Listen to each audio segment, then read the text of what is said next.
So my name is Ronald. I am a postgraduate student at the Department of Modern Languages and Linguistics, and I will be your host for this morning's orientation. I want to start by just welcoming you to the orientation and welcoming you to the Department of Modern Languages and Linguistics. Obviously, this is a very strange time for us to be meeting online and having orientation. So much is going on in the country right now with the pandemic, with flooding, etc. So we just want to hope that everyone is well, that everyone is in a good place, and we'll do our best to just bring you into the department. Today, you will get to see some of the lecturers that you will be interacting with over the next few years. You will get to hear from students current and past who will tell you about some of the things that they wish they knew before they came into the program. You'll get some alumni testimonials as well. And some of these lecturers today will give you some key pieces of information that will help you just navigate the next few years, particularly the next semester. So we're going to get straight into it because again, we have a packed day for you today, and we're going to start by introducing you to Professor Elizabeth Walcott-Hackshaw, who is a professor of French literature and also the head of our department. So with no further ado, I would just like to introduce Prof to give us our welcome. Hi, Ronald, and hello, everyone. Good morning, and a warm welcome to the Department of Modern Languages and Linguistics. I'm going to be very brief because we have a really exciting program planned for you today, where you're going to be hearing from both staff and students. So Modern Languages is your home for the next few years. It's where we're going to take care of you, help you navigate your way through, especially for new students coming in at this time. It can be a little difficult. So we're here to help you and give you some really basic advice today. Just a few things I want you to think about. Look at the slides that we're going to be showing you. Try and see those faces, memorize those faces, because we're starting off in a virtual space this semester. We may not stay in that space, but it's good to just get to know people. So what are some of the things that we want you to know? First off, I'm really proud to be a part of this team. We have an excellent group of academics. You'll start to meet some of them today. Highly qualified, specialists, wonderful researchers, and really passionate about the subjects that they are doing and that they want to give you information about. We also have an exceedingly efficient administrative team. And they are also here today, and you will see them in the slide. So also memorize their faces because they are a fantastic team. If I can just say one or two things that I want you to remember while you're here. First of all, is that we are here to support you. That notion of support is very, very important, especially now in the virtual space. So please try and get in touch with us if you have any problems or questions at all. First, if you're in a class and you have any issues with course material, get in touch with your lecturer. This is not high school anymore. You're a university student. The big change and one of the biggest transitions for a university student is for them to realize you have to manage your academic career. It's on you now. It's not on a teacher. It's on you. So you have issues, please get in touch with your lecturers. We have lecturers, as you will see today, very open, very friendly, and very willing to help. So that's one. If you're having issues with procedure, you're having problems with administrative issues, get in touch with our admin staff, because again, we're here to support you. So that's important. You have to come out a little bit. My formation was also in Trinidad doing my high school work. And I understand how much we don't ask questions. So this is a time where you have to stop that and start asking questions and come out a little bit, okay? Because that's university life. The other thing is try and form your community. It's really, really important that you start, I'm sure you've done it already, but form communities in your classes, beyond your classes, while you explore different courses. Because the faculty has amazing courses, but I'll tell you, Modern Languages, we also have a lot of courses that you can explore. Explore courses in linguistics, explore courses in French and Spanish, and these things work very, very well together. So use this time to explore. Another thing that's really, really important is you're not going to believe me now, but you will when you finish. I'm old enough to tell you that this is a very, very special time in your life. It's a time where you actually get a chance to spend time thinking. and studying and reflecting and talking about all sorts of ideas that when you finish with this, you may not even have that time. You're not believing me, but trust me, it's true. This is the time where you have that moment to pause, think, reflect, major a subject area, meet new friends. It's really a special time in your life. So even if it starts off in a virtual space, you can still use it to your benefit. So in French, we say profiter, you know what I mean? Make the most of it, yeah? Profit, benefit from it, yeah? And last but not least, and I'm gonna insist again, please get in touch with us because we are here to help and support you. It's very, very important. You will get academic advisors and you will see the staff today. We want to help you. So I want you to remember that most of all, we're here to support you. So not going to stay too long because we have a really interesting program. And as Ronald said, Ronald, who's a PhD candidate, about to submit his PhD, one of our, I don't know, we're really proud of Ronald because he's done a lot of work in the department. So we're happy to have him host today. Hi, Ronald, again. And please remember that we are here to support and help you. So I want to introduce you to some of our coordinators. So what are coordinators? Coordinators are people who actually manage the programs. So they have the overall responsibility of making sure everything is running well. So like I said, if you have problems with your courses, please get in touch with your lecturer first of all, the lecturer in charge of that course. So that's your first point of call. But if you feel that you need to get more information, or if you need to solve maybe problems that are a little bigger, you can get in touch with the coordinators. So the coordinators are running the programs. Normally, the coordinators are divided into undergraduate and postgraduate coordinators. But in some sections, like linguistics, we have coordinators doing different things, because linguistics, as Dr. Braithwaite will tell you, is we have a few things going on in linguistics. So let's start with Dr. Karen Sanderson-Cole. She is actually presenting today, and she is in charge of the ALP. Those are all of the foundation courses that you will need to do while you're here. I'm not going to go into them because she will explain them to you. So that's Dr. Karen Sanderson-Cole, and that's ALP. That's a whole section. Then in linguistics, we have an undergraduate coordinator and a postgraduate coordinator. Our undergraduate coordinator is Dr. Ben Braithwaite, and he's going to be presenting today. And he's also does a lot of work and research in Caribbean Sign Language and linguistics, of course. But he's the overall linguistics undergraduate coordinator. Okay, that's Dr. Braithwaite. Then we have Dr. Sandra Evans, who also does a lot of work in ELLE, English Language and Literature with Education. But she is also the postgraduate coordinator for linguistics. So you have two major coordinators. In linguistics as well, we have Dr. Kiara Matthews, and Dr. Matthews deals specifically with speech language pathology. This is a really, really interesting subject area. So she deals specifically with that. But if you want to go to your overall linguistics undergraduate coordinator, that's Dr. Braithwaite, and Dr. Evans is postgraduate.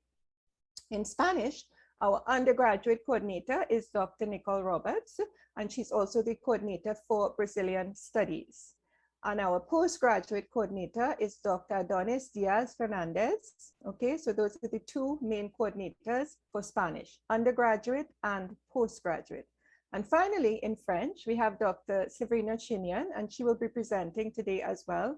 And she is our French undergraduate coordinator, and I am the coordinator for the French postgraduate program. So I'm going to leave you now because we have lots of stuff to tell you today, and I am looking forward to seeing you and hearing from you. And as I said, if you have any problems at all, get in touch with us. So that's it for me, Ronald, and thank you so much. And please put questions in the chat and stay in touch with us. Okay, thank you. All right, thank you very much, Professor Walker-Tackshaw. And Prof just said what I was about to say, which is that you are welcome to ask questions. So you can either send your questions directly to the chat or to anybody that is labeled MLL, or you can wait at the end if you would like to ask your questions. We would love to hear from you. So please feel free to take notes as we go along. If there's anything that you're unclear about, Your lecturers are here to help, to make sure you understand, particularly given the circumstances. Of course, we wouldn't be Caribbean people if we didn't have a little bit of entertainment. So we will start off with a little entertainment video that has been prepared for you.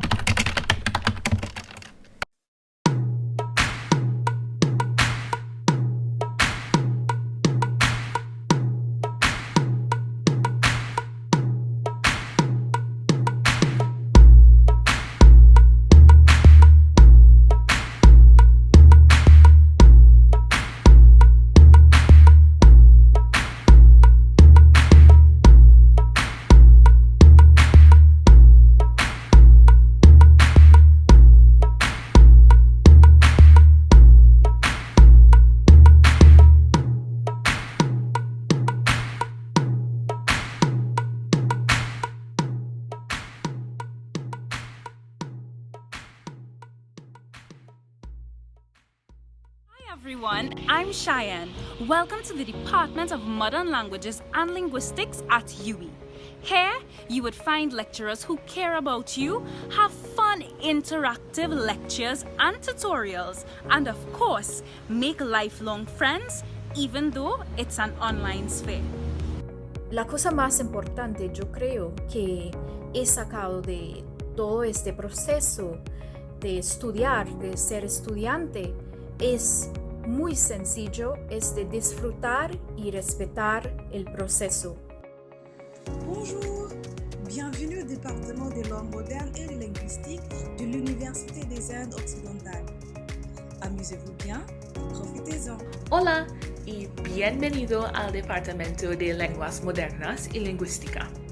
Within the DMLL community, I would advise you to step out of your comfort zone, keep an open mind, and take advantage of the many opportunities offered to make your journey fun and memorable. I know this is a new journey for all of you, so I urge you to hold on to your goals as you navigate this challenging but rewarding path. Hola, mi nombre es Joel y les doy la bienvenida al Departamento de Lenguas Modernas y Lingüísticas. Esperamos que disfruten mucho de su experiencia y les deseamos un buen futuro y muchos éxitos en sus estudios. I hope you look at every challenge as an opportunity to learn and grow. Godspeed. Hi, welcome to the Department of Modern Languages and Linguistics. I hope you enjoy your next few years here. Hola a todos y bienvenidos al mejor departamento de la Universidad de las Indias Occidentales, Lenguas Modernas y Lingüística.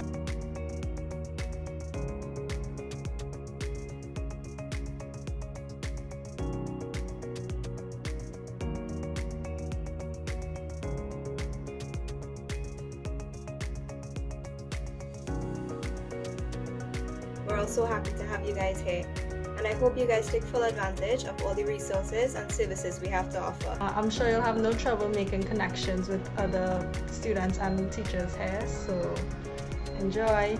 Hola, bienvenidos a la Universidad de las Antillas. Here we are one big family, so you guys will never ever feel alone. I hope you have a wonderful experience here at UWI. Hola a todos, bienvenido. I expect that your time here would be rewarding as you enjoy exploring this field of study. Espero que tengas un primer año fabuloso y buena suerte.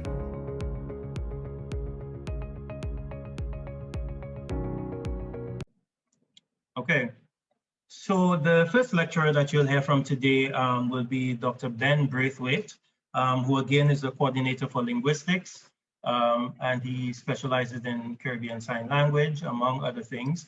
And as Prof mentioned earlier, this is a huge transition from secondary school into university. So Ben is just going to give you some advice on how to make that transition. And immediately after, you will hear from some current and past students about some of the things that they wish they knew before coming into the department. So with no further ado, I just invite Ben to make his presentation. Hello, everybody. Hope you're all hearing me okay. And welcome. I'm so happy to at least see your names, and I'm really looking forward to seeing you in classes very, very soon. As we've heard already a few times, it really is it's a big transition that you're going to be experiencing, especially in the next few weeks. I think when you move from high school, as most of you, I guess, will be doing, into university, you experience a kind of a new culture, a new environment. In this particular department, you'll find that we're very diverse. We have people from all around the world, people like me who didn't grow up in Trinidad and Tobago, as you might have been able to guess, people from Colombia, from Jamaica, from St. Lucia, from all around the Caribbean and from all around the world. So I can't really talk about what it's like, at least from experience, what it's like to move from high school in Trinidad and Tobago to UE, but I can talk about what it's like for me when I moved to UE for the first time, which was about 15 years ago. And when I first moved, I'd never been to Trinidad and Tobago before, and just about everything I knew about Trinidad and Tobago was based on the Mighty Sparrow, because I still do. I love the Mighty Sparrow. Everyone should love the Mighty Sparrow. And one of the things that I learned from listening to his music was words and phrases and language. And some of the time those words were things that I didn't understand at all. So I've got a few examples here. Papi show. What's a papi show? I didn't really know what a papi show was. Kunumunu. I don't know if any of you all know what kunumunu means. I remember asking this question last year, and I was surprised that lots of people they never heard the word kunumunu. If you know, you could throw it in the chat. And sometimes you come across words that you think you know, but they don't seem to mean the same thing that you thought they meant.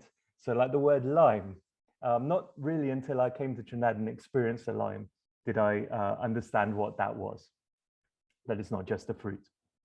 So you'll find something like this, I think, when in the next days and weeks and years in UE, you'll find that there are some words that might be new to you, some terminology that's special to UE, special to the culture of UE. There are some words that might seem familiar to you, but might be being used in a slightly different or a slightly technical way. So I just wanted to give you a little bit of an introduction to some of the terminology that it would be useful to know now. You can see that UE and our department has its own culture and its own language. I didn't realize we had our own dance as well. That's a dance that I don't think I will be performing at this time, but we'll see whether that happens in a later lecture. So one thing you need to know is your program. So program means, that's a term that means either your degree, or you might be taking a diploma program or a certificate program.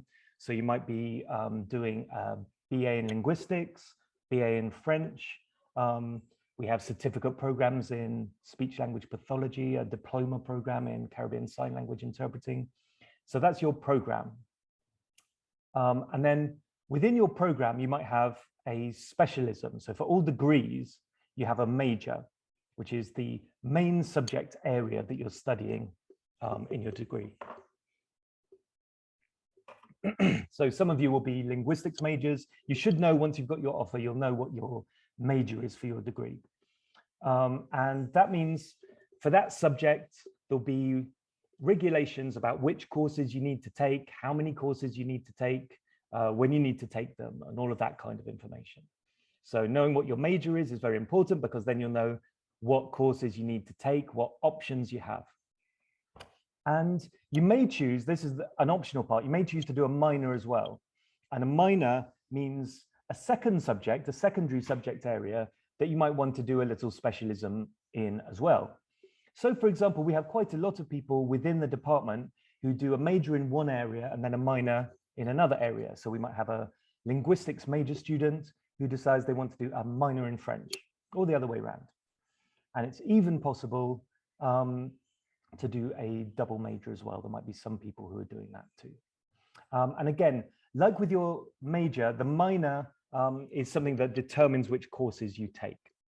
One difference with the minor is you won't be accepted. It won't say anything about minor on your acceptance letter.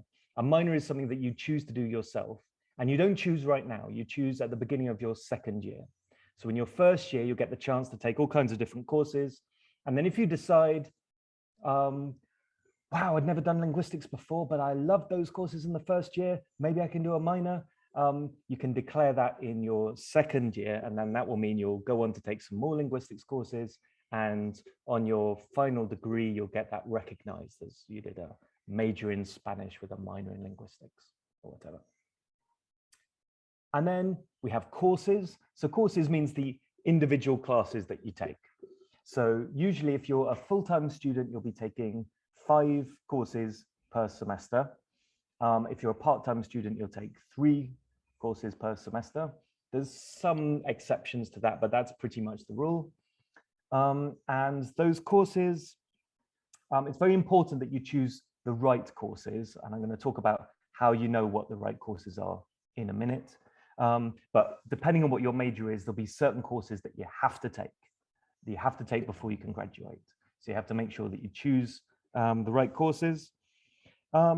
The amount of time that you spend in class for each course varies a little bit. A lot of them, you might have a 2-hour lecture every week and a 1-hour tutorial group, which might be a smaller group where you have more discussion. So it might be like that, 3 hours in class, in Zoom class, or per week. For the language classes, they tend to be 6 hours per week. And you'll probably hear a little more about that when we hear about the particular programs that we have. And in addition to your actual time in Zoom University, you'll of course be spending a considerable amount of time reading and watching videos and listening to podcasts and writing and studying yourself.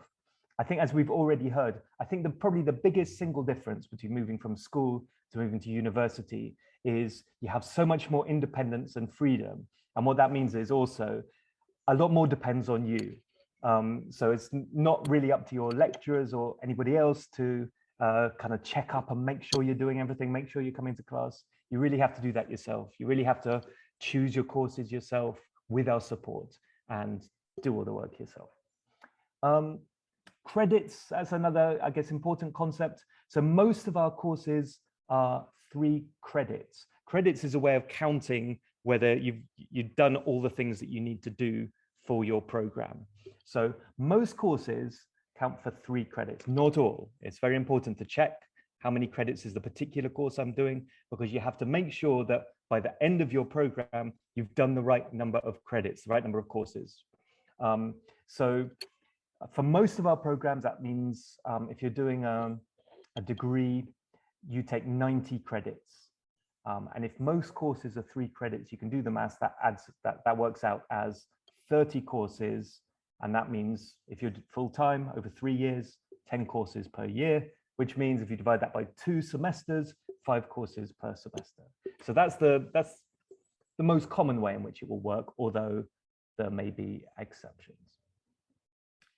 Okay, another important thing to know about, this might be one of those things that might be new to you, the idea of the GPA, which stands for the grade point average.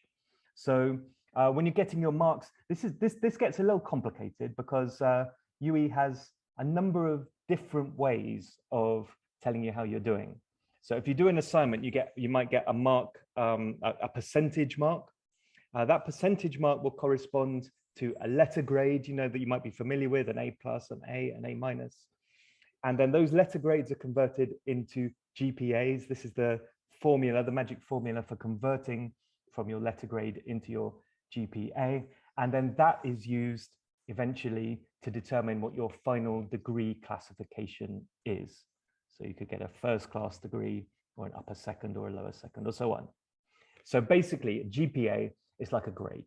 And it's important to keep track of your GPA, make sure you're doing well. If you fall behind, then sometimes you might have to have a meeting with your lecturers or with a coordinator to work out how to get you back on track.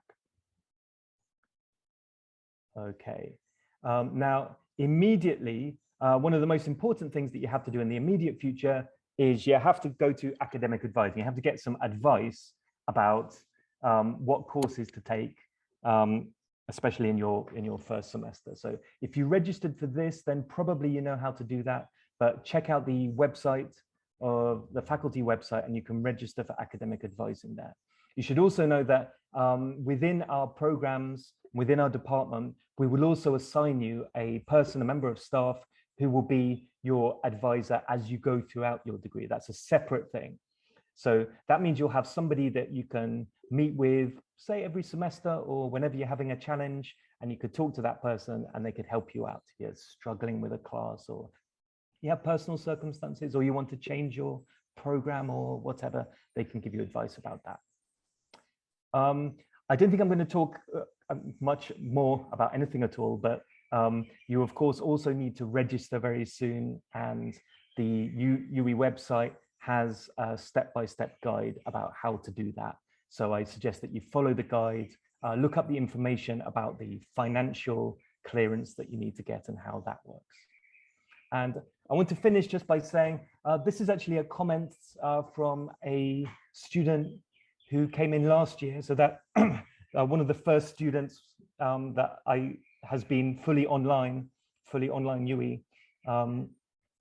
And I asked for feedback on one of my courses, and she said that she had heard from people that it's very important to manage your time properly when you come to UE, but that the professors and lecturers wouldn't care if you were falling behind, or if you didn't understand, or if you were unable to submit an assignment. And I just want to reassure you, as we've already heard, that's not true.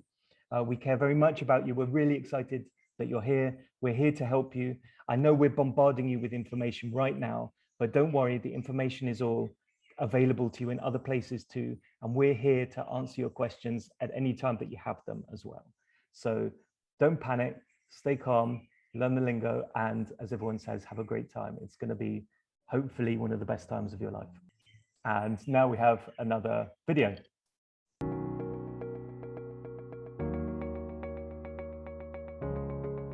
Somebody else's experience with the course is going to be totally different from yours. Enjoy your own experience. Just because your friends are in the same class as you doesn't mean that they will make good group partners. Choose wisely. Hi everyone. So my greatest piece of advice to all of you is a reminder to pace yourselves. Don't let the amount of work you have to do intimidate you, but at the same time, don't underestimate it. And definitely don't leave it for the night before. Okay, word of advice, I would say to definitely use your electives to try out courses outside of your chosen major. You can kind of think of this as if you're giving other majors like a chance. And you especially want to do this in your first year because you want to make sure that the major that you choose is really the one that you want to graduate with. If I could give my first year self one piece of advice, it would definitely be to find out more about and to utilize the student support services available to you. Resources and services such as counseling and academic support help to make the student experience less stressful. J'aurais aimé à quel point le service de conseil de l'IUI m'a été utile lorsque je suis entrée à l'université. Cela m'a donné un espace sûr pour parler de mes problèmes de santé mentale lorsque tout devenait trop accablant.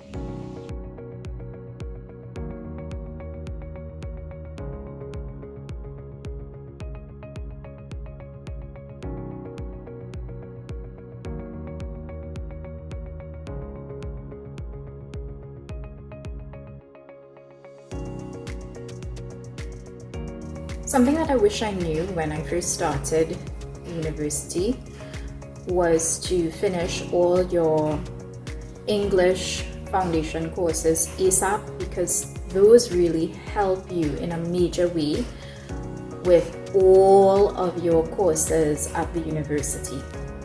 UE did not only offer studies at their main campuses, but allowed for students to grasp amazing opportunities to study at international universities they have partnered with to provide overall and diverse learning experiences to make your academic journey worthwhile.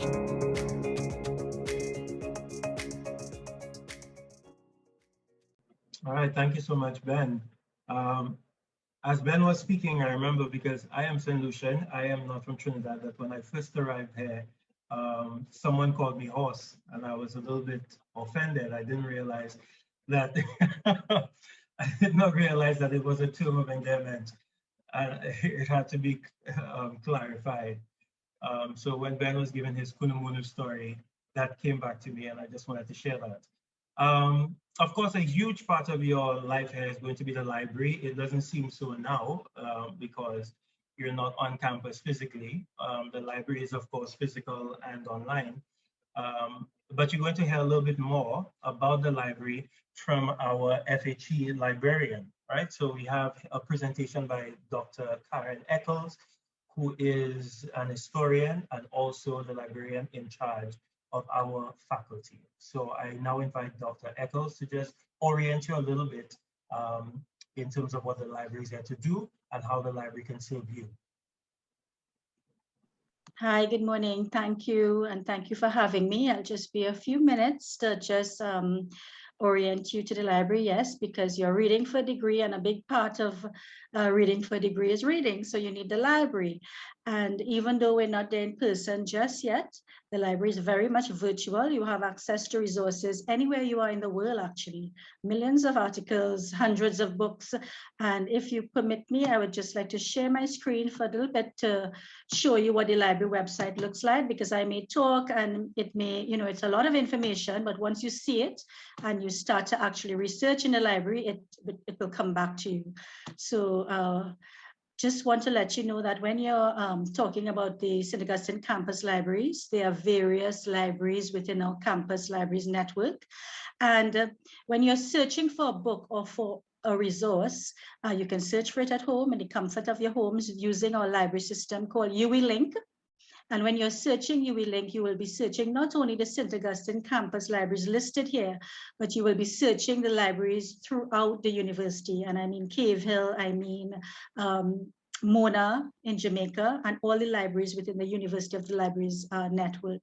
So be mindful of that when you're searching. And if we resume services soon, maybe we had a pickup service later in the latter part of last year, request and pickup service, where you email your request, you search for the book in UE Link, you email your request, and we let you know where to pick it up.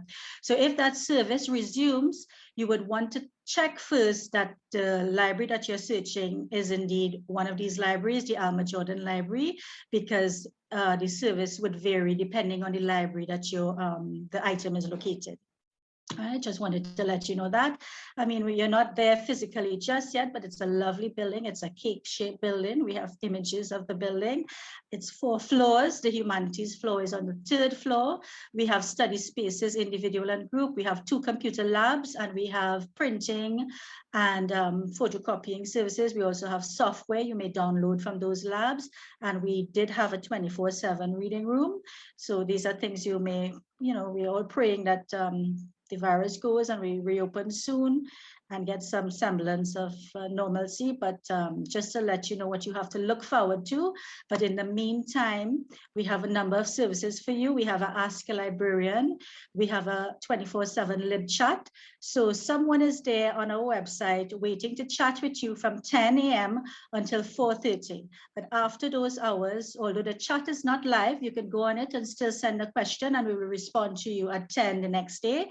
We operate it live from Monday to Friday. And of course, you can go on it as well over the weekend, and Ask Your Chat will resume on the Monday morning. We offer research assistance. So you may be looking for an item in a particular topic, area of research that you're given for your courses this semester, and we can assist you to find resources on our journals and our ebooks, etc. from home. So don't panic. You don't need a print book to do your research. There are tons of them online. And since last year, we've actually been purchasing books in electronic mode. So we do the book loans. We did do a pickup service. So please check our website to see how we're updating it to loan you the print items as well.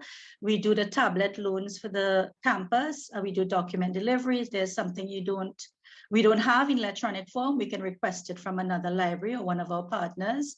And we do library instruction at the start of the semester, and we're churning out some videos on how to do certain things. I mentioned UE Link and searching the library via that system. We are doing videos on how to search UE Link, how to access past papers, for instance, so look out for that. We're launching it early in September, right? And I am your faculty liaison librarian. Each faculty has their own liaison librarian. So any questions or emails, or if you go to the Humanities Research Guide, all questions will come to me or the staff within the Humanities Division. When we do start the request and pickup service, there is an email that you send your request to, and that is it over there. I don't expect you to remember that, but it is on our website. You have to find the name of the book, the location, the title, the author, etc. And there's something called a call number, which is like a fingerprint for all the books that we have in the library. So there are over 500,000 print books in that library. So we need that call number to know which section on the floor, which shelf on the floor to be able to find the book. And I'm just introducing you to these terms like call number because you need to know it to find it when we do resume. It's not an in-depth presentation, but just a little glimpse of things that you need to know. So please check out our website. I mentioned the virtual library, and on our website under the research tab, you will find the UWI link that I keep mentioning, that you need to search to find a call number, the title of a book, author, etc. You will also find full text of journals, articles, and prints via that mode as well. We have a databases A to Z, just meaning that we have put together, or we've purchased and subscribed to a number of databases with millions of records in them on specific subject areas, and we've organized these databases according to alphabetical order, and you can search them. There are a few specific to the Humanities Division. You can also search our ebooks and our e-journals. I mentioned the Humanities Research Guide, so you can find it there on that tab as well. And this is what the Humanities Research Guide looks like. If you're having some difficulties knowing how to search or explore a specific database, in the database tab there's a video on how to search your databases. There's some information on West Indiana and Special Collections, which is a special division within the library with Caribbean resource material. We have AV material, etc. So please take some time and familiarize yourself with the resources that we have, and don't feel overwhelmed that you can't find a print book to do your research. There's lots out there. We keep on our website, we keep updating that tab there on Students Quick Guide to Library Services and Resources, because we have to pivot depending on the guidelines and all of that. So we keep updating it to let you know what new we're offering, if we've resumed the pickup service, etc. So if you're curious, you can go there and find out as well. So as I said, look out for the Know Your Library orientation sessions and the series that's coming soon, how to search course reserves and all of these things, names that I'm putting out there that you may not be familiar with just yet. But if you have any questions, you can feel free to send me an email. And I look forward to seeing you when we resume. We have a Facebook page which you can like, and that chat service there is what it looks like. It's red, so that means it's not active, but you can still send your question. When it's blue, it means somebody is there live to chat with you. So I thank the department for having me, and I hope this session has been useful. Thank you so much, and I look forward to seeing you guys. All right, thank you so much, Dr. Echols.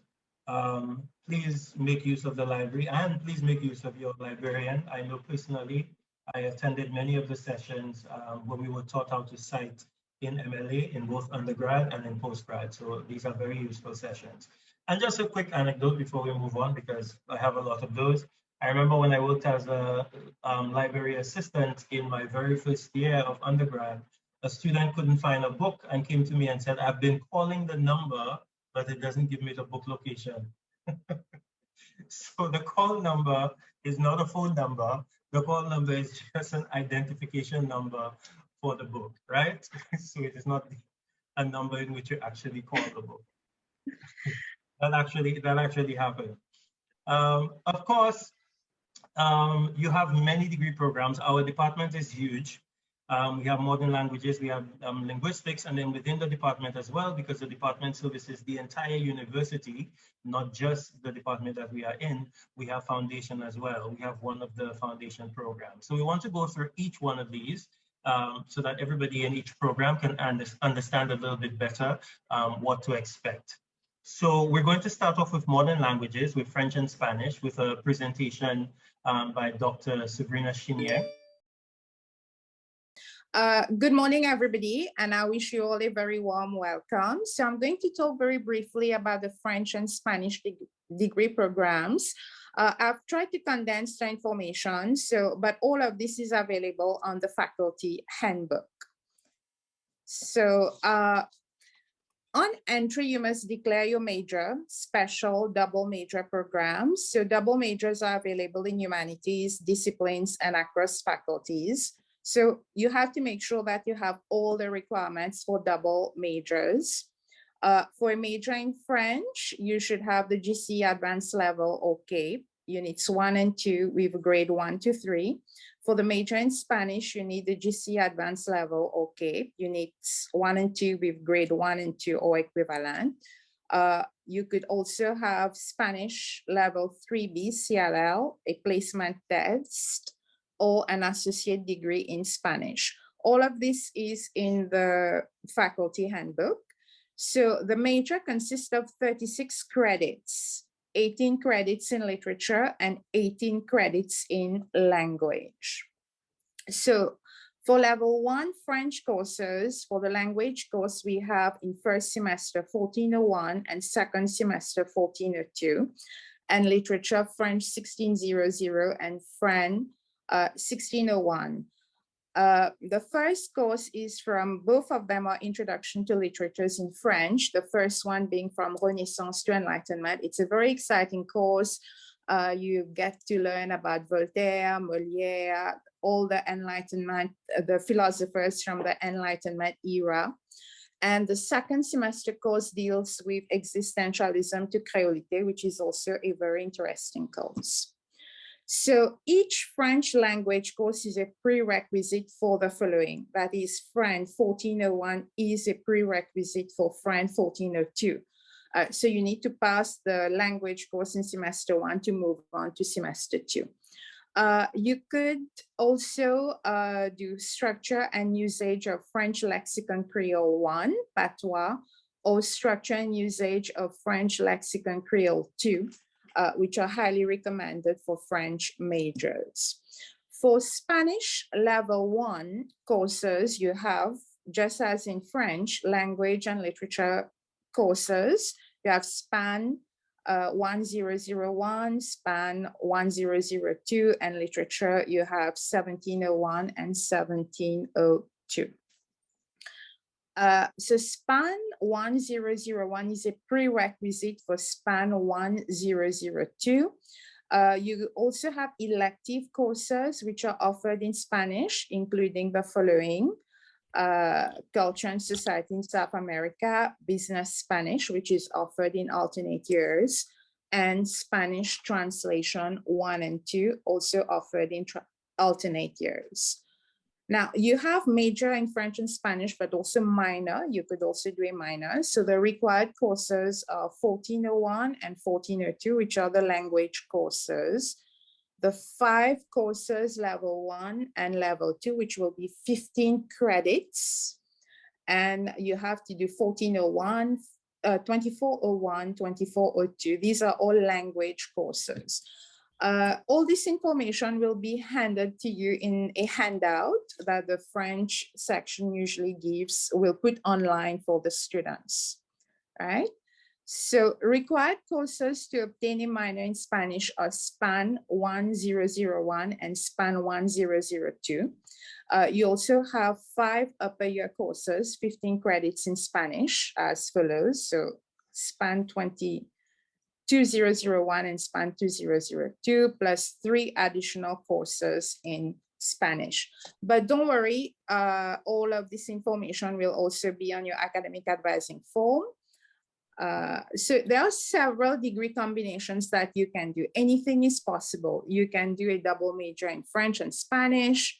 You could do French, Spanish, and linguistics, French, Spanish, and communication studies, French, Spanish, and psychology. So I really invite you to think out of the box and see what you really would like to do and check with the faculty if it's a possibility.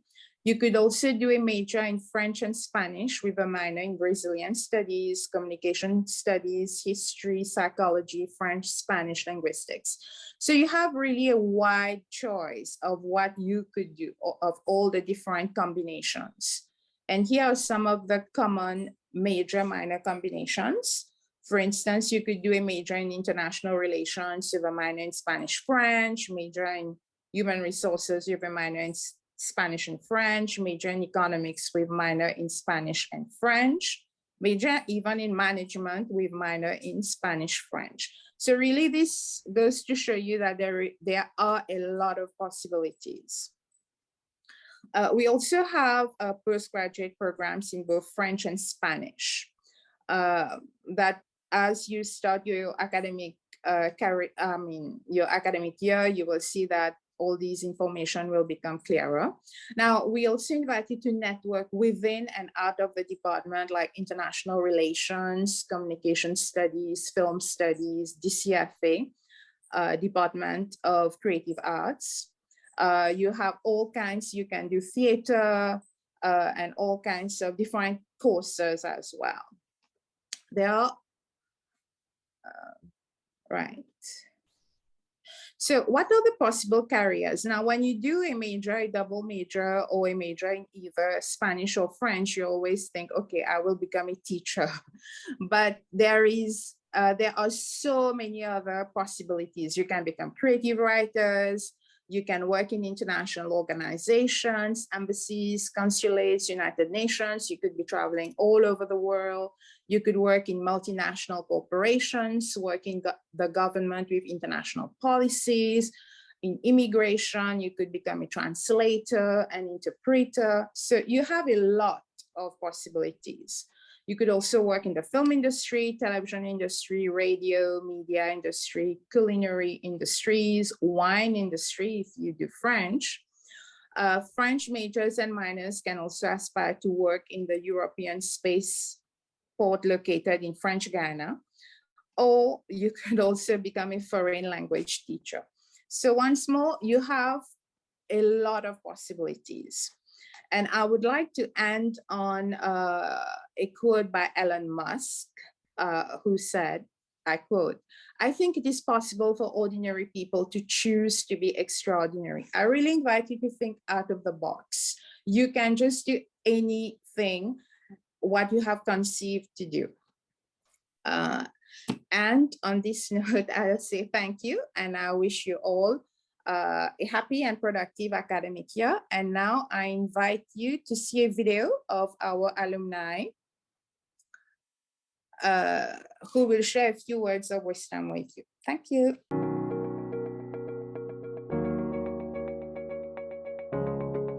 Hola, bonjour, hello. I am a Beanie Taylor, and I entered the gates of the UWI St. Augustine campus in September 2010, where I pursued a 3-year Bachelor of Arts degree in Spanish. Upon completion of my degree, I ventured straight into the teaching fraternity, which I really love.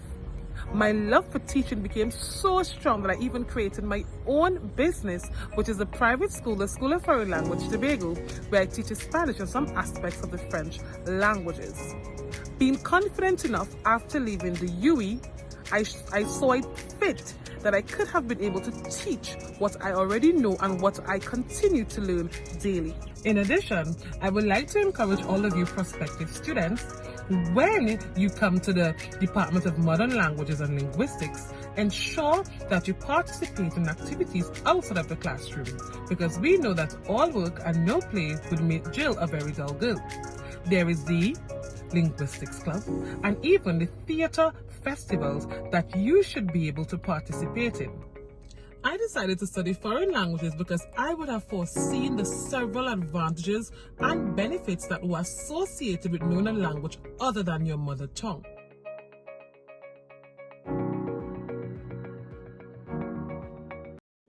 All right. Thank you very much, Dr. Shinya. Of course, we have multiple programs here. In addition to French and Spanish, we have linguistics, which is a bit complex. There are several degree programs and minors within the linguistics section. So we will now invite one of your lecturers, our Jamaican friend, Dr. Byron Jones, to talk a little bit about linguistics, to give you kind of a clear guide on what to expect. And then immediately following that, you will hear from another alumnus. So Byron. All right, thank you very much, Anna. Let me start by welcoming you to the DMLL, and I want to go back a bit to something that Ronald said earlier in the presentation. We are in a time that we haven't really experienced before. So we have that pandemic raging out here, but now in Trinidad and Tobago, we also have flooding dealing with. I really hope that everyone is safe, friends and family, and so much so that you can focus on what we have planned for you here today. Let me begin by welcoming you to the linguistics section. We like to present students with the opportunity to excel and realize their true potential. So in the linguistics section, I would say this is where observation and any other synonym that you want to classify to use here. So observation, detail, orientation. So this is where orientation meets critical thinking. Now, one of the things I want you to do with me today here in this summary that I'll be presenting, I want you to keep an eye on the details, because details are extremely important. You never know when they are going to pop up or when you're going to need them once more. So within the linguistic section, we have linguistics, of course. We have English language and literature with education, goes by the name ELLE. So once you hear persons talking about ELLE, you know that that's your program. And we also have speech language pathology. Now, what I want to do is to ensure that you get a summary.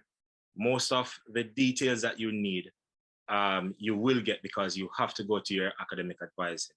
And as there's an academic advising session every semester, so you don't have to worry about trying to process everything that you hear here today. The details, whatever key details you jot down, note them. And when you go to your academic advising session, or even in your classes, your lectures, please ensure that you ask questions. We like to hear from our students. We like to have interaction, especially in this platform, in this virtual world as we are existing right now. Interaction is extremely important. So within the linguistics section, we have 3 important courses.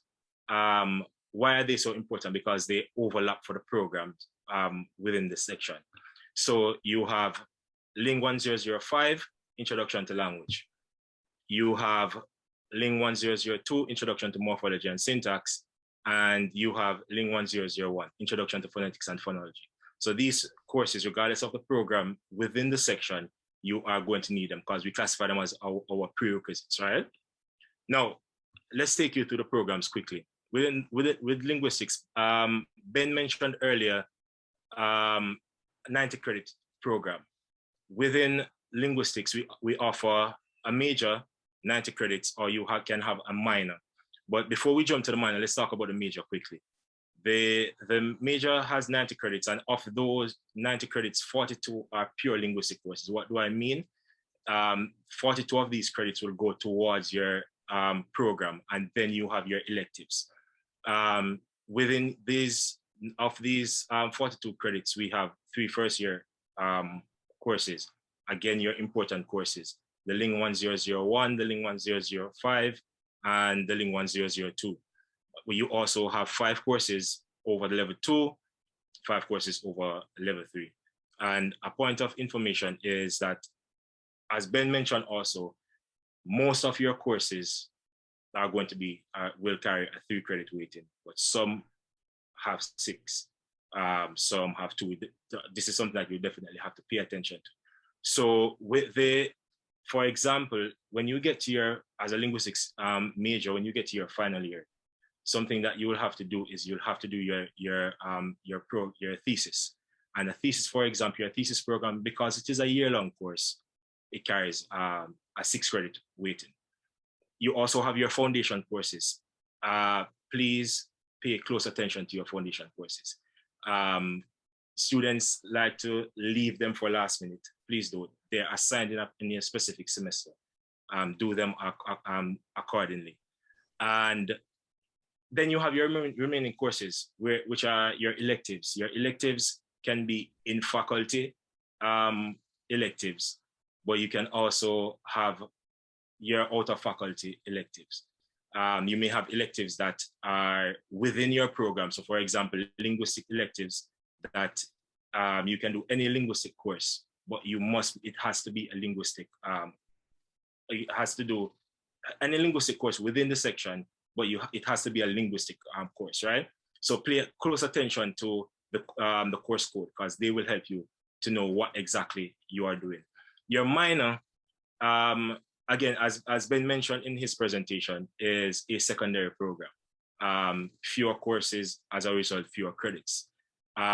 Your minor, again, I am going to be referring to your important courses. So your prerequisites, the Ling 1005, the Ling 1002, and the Ling 1001 are the 3 prerequisites that you have to do before you start doing the courses for your minor. And those courses will be 15 credits, i.e. 5 courses over levels 2 and 3. All right. Now, the ELLE program, if you check the differences, you have 93 credits here, not 90, 93, something that you have to note. 93 credits because in your first year, one of your courses, which is an education course, is a year-long course, meaning you do it you start it in semester 1 and it runs over into semester 2, so 6 credits. Most of the courses that carry 6 credits are usually year-long courses. But the breakdown of your ELLE program, you have 10 courses per semester. So that amounts to 30 courses, but with 93 credits. So the breakdown is that you have 6 education courses, you have 3 foundation courses, you have 10 linguistic courses, and you have 11 lit courses. Lit students, please forgive me, an oversight.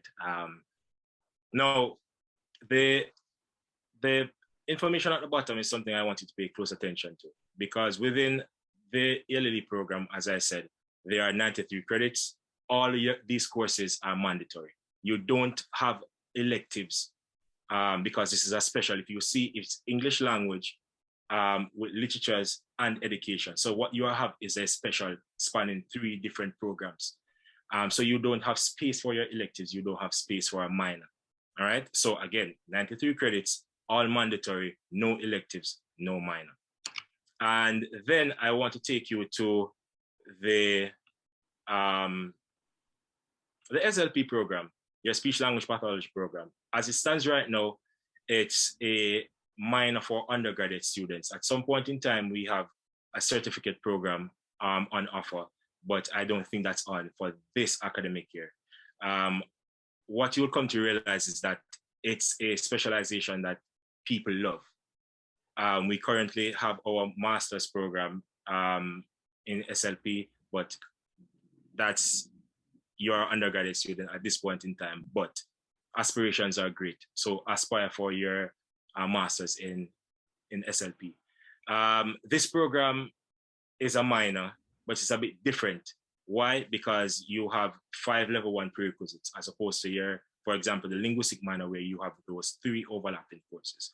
And so as a result, 3 of these 5 courses, these 5 prerequisites are those overlapping courses. So remember, you have the overlapping courses in linguistics for minor, major. You have those courses as well in ELLE program. And you also have them overlapping for your SLP. The SLP program is also a bit different. Why? Because you have 5 pre-selected courses that are non-level 1 courses. So all you have to to do here is to pay attention to the key points that I have presented you here with this morning. What I want you to do is I didn't want to bombard you with too much information. The key takeaway points here, I will present you with, and then you have your summary. Now, we like surprises in our program. It's a way of keeping our students on their toes, but at the same point in time, to keep their attention in this virtual space. So what I want you to do right now, I'm not seeing my chat, but what I want you to do is we have some rapid fire questions. I'll ask them. You have 10 seconds to just type in the chat. Let's put those Twitter fingers and those Instagram and YouTube comment section fingers to use and see how quickly you can get your information up and running. If you don't present the responses, what we'll do, we'll try to come back to them. Or these, just see them as points of reference, something that you need to know. So the first one that we have on the bot is, what are the 3 overlapping courses? Can somebody monitor the chat for me and see if they're up? What are the 3 overlapping courses? Just give me the course codes. All right. Again, point to remember. So we'll come back to the good. So what is selling 1005? Brilliant. What's the next question? Which program has a minor only with courses pre-selected? As we said, detail-oriented. We are a detail-oriented section. Observation. So which program? If you notice, there's an asterisk there. It had an asterisk beside it. So in the interest of time, we'll think about it. If you have it, you will type it in the chat. Lovely, the SLP program. See, I like the attention. See, you're in the right section so far. And when a course has 6 credits, it's usually a fill in the blank. What type of course? Brilliant. See, I like the fact that you're paying attention. And let's step it up a bit.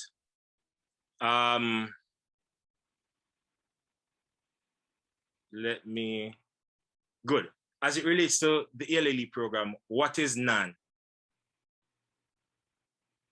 What does the acronym NAN? What would it mean? Yeah, I think it was going to be this easy. As I said, we are a section that we challenge our students. Good, lovely. So 93 credits. So that's the first N. What's the A? All are mandatory, no elective. Brilliant. Yeah, we are going to have a lovely semester because I see that the attention to detail is there already. So remember, critical thinking and observation. You have to keep them in mind because you never know when the information that you need is going to, when the information that you need to rely on is going to be presented in front of you. So as I said, please feel free to liaise with any of us. We have a section with very competent lecturers, and we have administrative staff, as I had mentioned. I want you to not be flustered. It's a new journey for you. It's a new opportunity. It's university. I'm sure for many of you, you might be the first person in your family entering through a university gate, virtual and otherwise. So as it stands right now, what I want you to do is have fun and welcome to the DMLL, welcome to the Linguistics section. Thank you very much. What we're going to be doing now is sending you back over so you can view another alumni video. Thank you very much.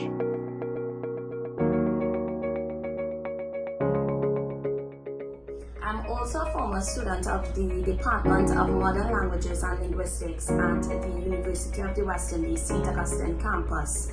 There I would have pursued a major in Latin American Studies with minors in French and International Relations over a period of 3 years.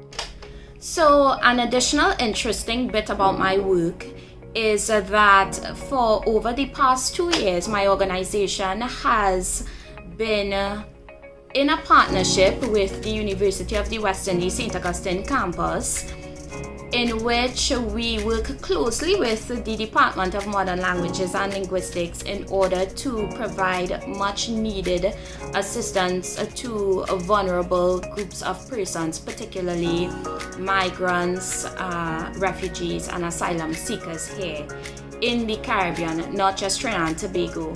I would definitely say that the Department of Modern Languages and Linguistics helped to set that foundation, that basic understanding for me that is so pertinent and continues to drive how I work, how I get things done.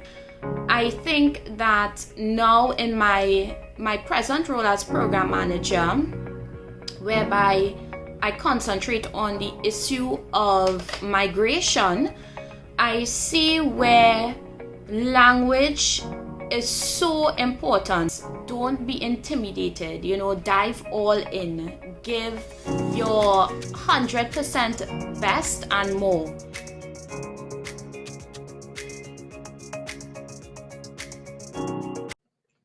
All right, thank you so much, Byron.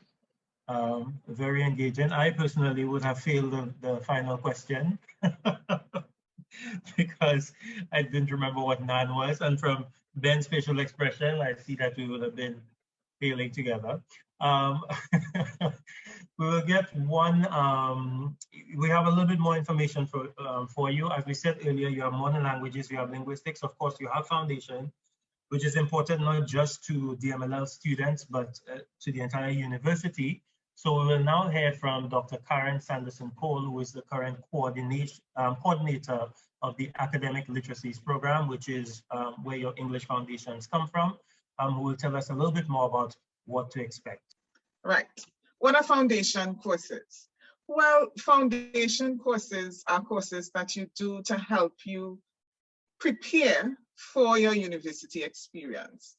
The Academic Literacies Program offers foundation courses, specifically in English, but to all the faculties such as humanities and education, social sciences, the science faculties as well, law as well. I think the only ones that we don't offer courses to are the Faculty of Medical Sciences and the Faculty of Engineering. So basically the thinking behind the foundation course is to give you a base from which you can use the information strategy shared with you to organize and present your assignments in your other courses. So who has to do them? Humanities and education students, social science students, science and technology students, food and agriculture students, and law.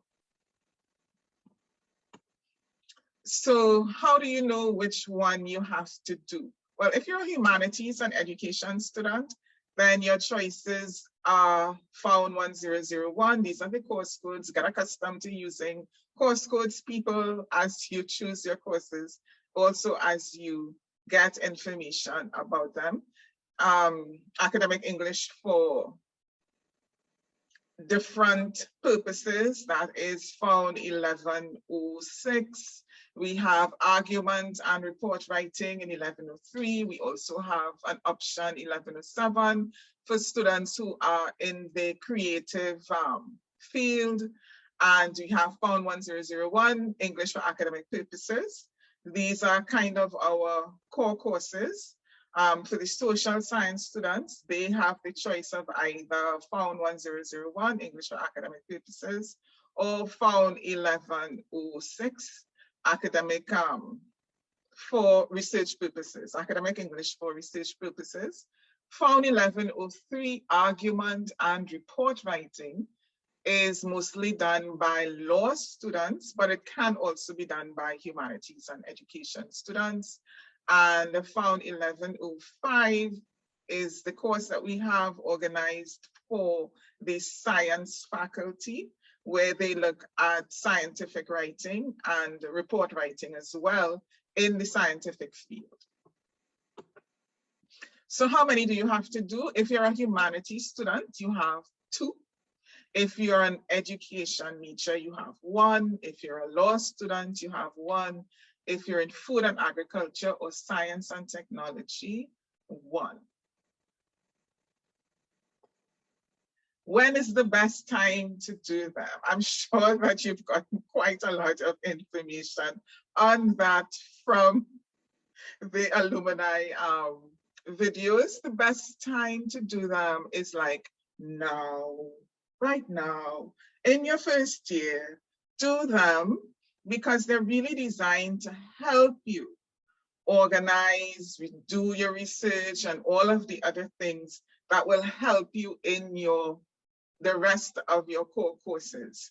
Time and time again, every year we get a student coming back who says, oh, I wish I had done it in my first year. All of this stuff would have helped me in my core courses. So the best time to do them is like right now. Sign up right now to get them done.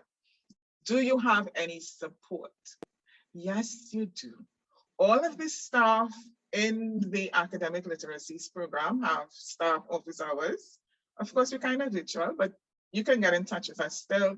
We offer things such as practice writing, so you can bring in samples of your writing. We look at it and give you feedbacks. We have language workshops. We have free consultations, and we also have a writing center where you can sign up and work one-on-one with a coach. So there's lots of support for you. You don't need to fall down or break down or have a mental breakdown either. We are here for you. We love to hear from you. Contact us and see you soon. Bye. At this time, turn you back over to the host and another alumni video.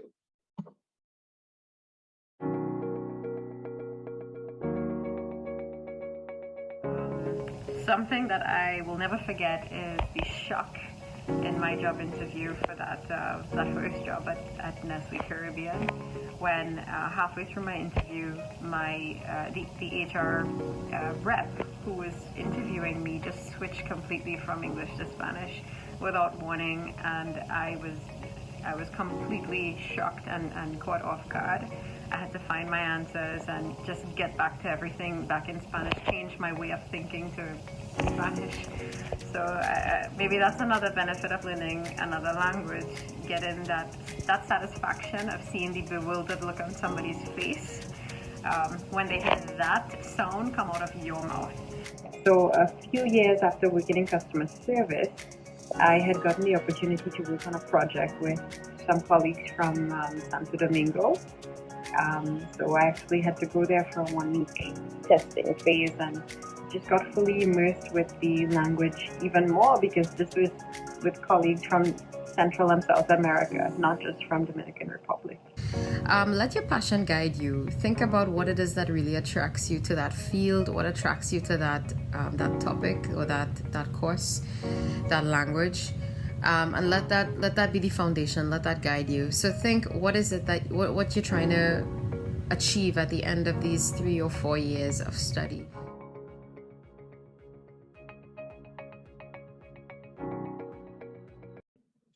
All right, well, we heard from several alumni in that video. As Dr. Sanderson-Cole said, the university provides, and the department for that matter, a strong support system for you.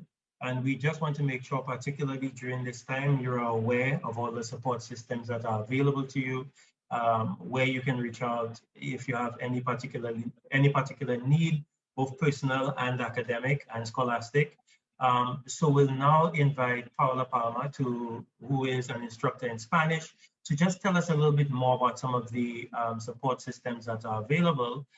And then after that, you will get one final compilation from your colleagues on the things that they wish they knew before coming into the department. So Paula. Hi, good morning, everybody.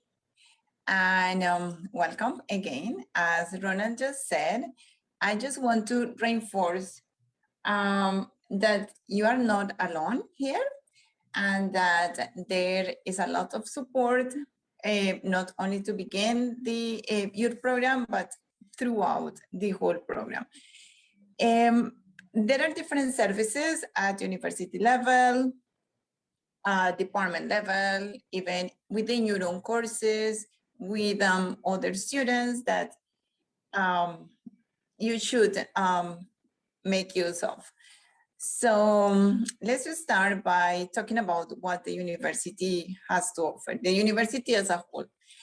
There is a department called the Division of Student Services and Development. You can find the link to this office on the university website and through the, well, the courses or the program through our staff as well. This department ensures that, ensures different kind of support. It goes from helping you to find accommodation whenever we open back and you need to move closer to university, how to help with commuting, for example, using the university transportation to go from your housing to the campus and back. They offer you information about finances, financial services. As one of the students mentioned in one of the videos, there are also counseling and psychological services. They are available to every student on campus and is of easy access. So you can book your appointments online. You can have your meeting right now online or in person when we come back. This is very important, especially because during the last year and a half, we have been dealing with a lot of stress and pressure, a lot of things going on that put additional pressure on you. So you don't need to have a breakdown in order to access these counseling services. Maybe just you need to talk about something that is bothering you.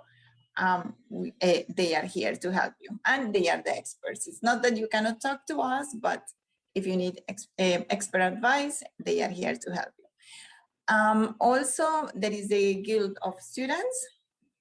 It's like a small group of student government association at the same time that they are here to help you, to guide you, to help you get involved with the different services and activities that are going on campus and many others, as you can see. Also, as Dr. Braithwaite already mentioned, there is your academic advisor. So next week, you are going to have a session with an academic advisor who is going to help you choose the courses that you are going to begin with. However, in your program, you are going to be assigned a permanent academic advisor. This could be the same person that you meet next week, or it could be somebody different. We recommend you that you visit your academic advisor at least once during the semester, because we would like to keep track of your progress. So we need to know what courses you are doing. We want to help you to ensure that you have the required number of courses, that you have the required number of credits in order to graduate. And so that when you finish your third year, you don't find surprises like, oh, you are missing a course from year one, and then you have to stay an additional semester or an additional year. We can also give you career advice. We are not experts, but we know the world out there, so we can give you some ideas of what you can do when you graduate. Also, sometimes we keep in contact with our former students. So we heard about job opportunities, internship opportunities, so we can help you with that. Also, within your courses, within your program, we have a committee called Student Staff Liaison Committee. The purpose of this committee is to improve your class experience, like something like improving customer service, the service that we offer as university, as an institution. This is a space that you get to talk about matters from your courses. For example, things that have to do with teaching, with assessment, any other issues within your specific courses and within your program. This is an opportunity for us as staff members to hear from you what your experience is being like, and so we can make plans to improve that experience. For the student staff liaison committee, not all the students are part of that committee. You choose a representative. That person is in charge of collecting information from everybody in the courses, and then that person will bring those issues to the committee. Not all staff members will be in the committee as well, but we all will hear about those comments. As Dr. Sanderson-Skoll already mentioned, there is also the Writing Center.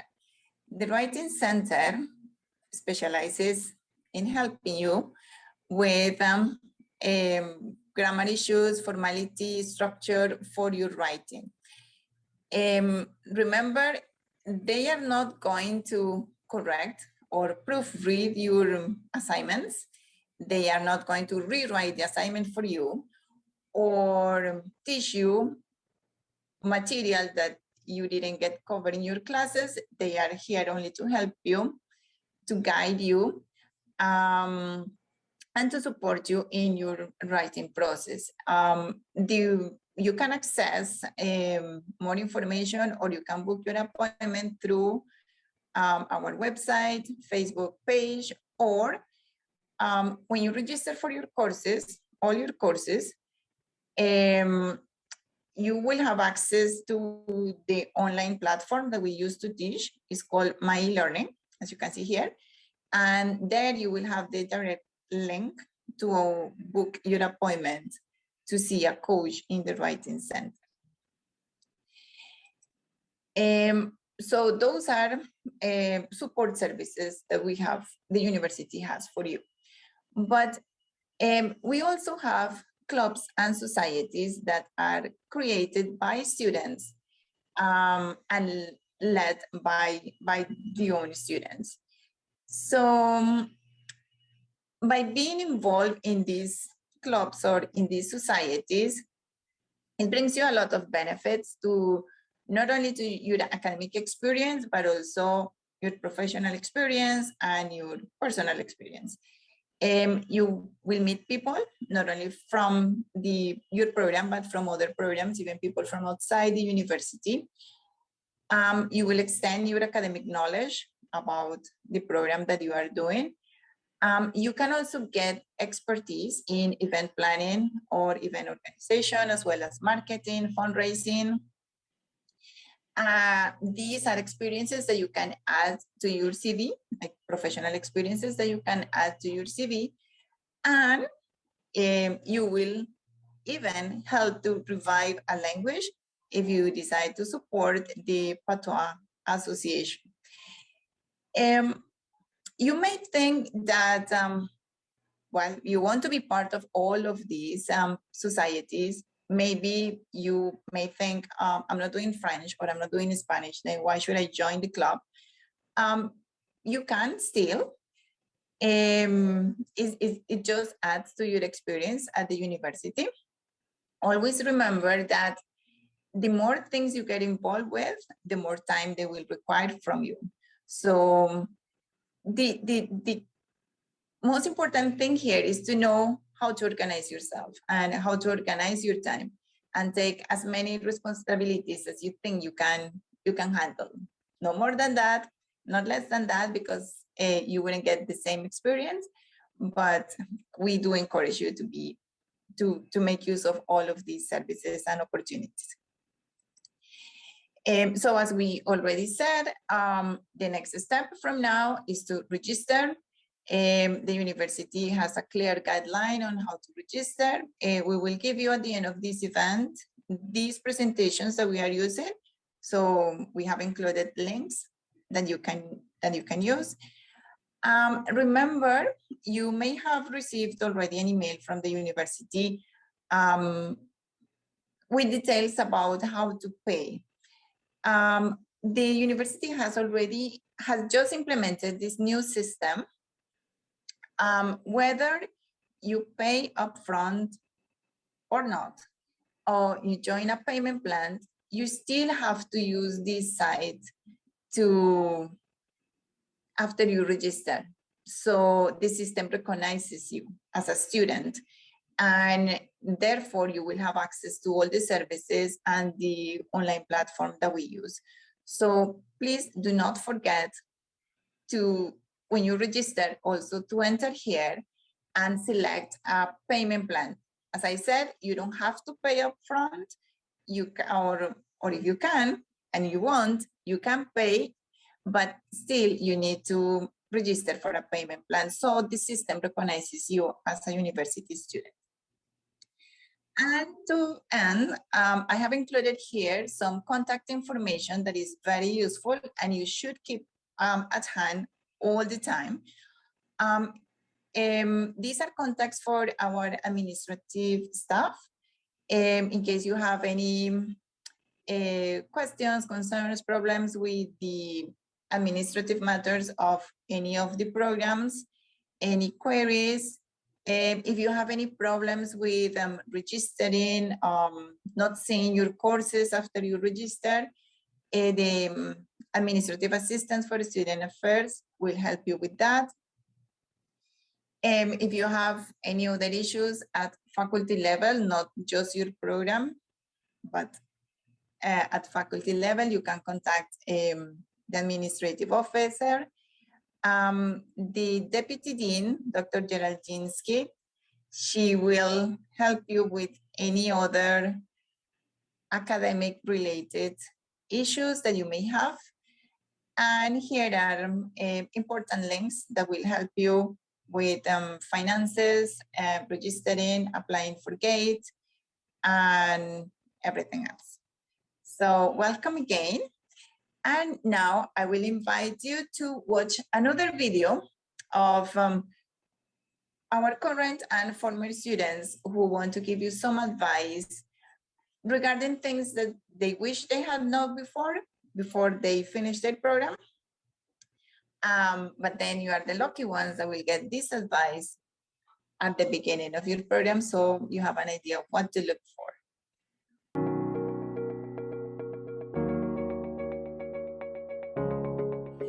I wish I knew how many clubs there actually were at school. Whatever your interest is, UE probably has it. Swimming, public speaking and debating, reading or writing, it's all there. It's also important to assume leadership roles at school.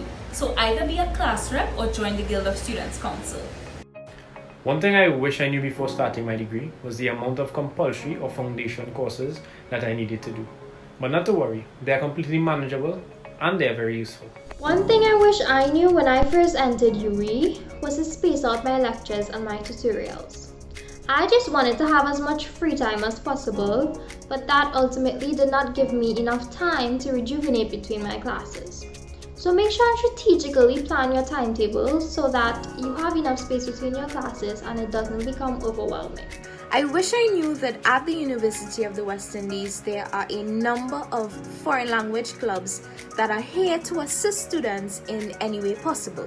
For example, there is the Spanish Club of UE that is geared towards empowering Spanish students as well as displaying Latin and Caribbean culture to the wider public. Una cosa que me hubiera gustado saber antes de unirme al Departamento de Lenguas Modernas y Lingüísticas es la gran cantidad de apoyo que se recibe durante el tiempo en el departamento. Estoy agradecido de haber tenido la oportunidad de experimentar eso. I wish I could tell my year one self to join no more than 1 to 3 clubs because you still have your academic life to juggle along with these extracurricular activities, and it can be a bit stressful or difficult when you were in as much clubs as I was. So remember, no more than 1 to 3 clubs. What I wish I knew when I began my program is the cumulative nature of linguistics. So my advice to you today would be that as you progress, it becomes increasingly necessary for you to revise and remain on top of content. This helps you see the way in which components are intertwined and the link between courses. Good luck!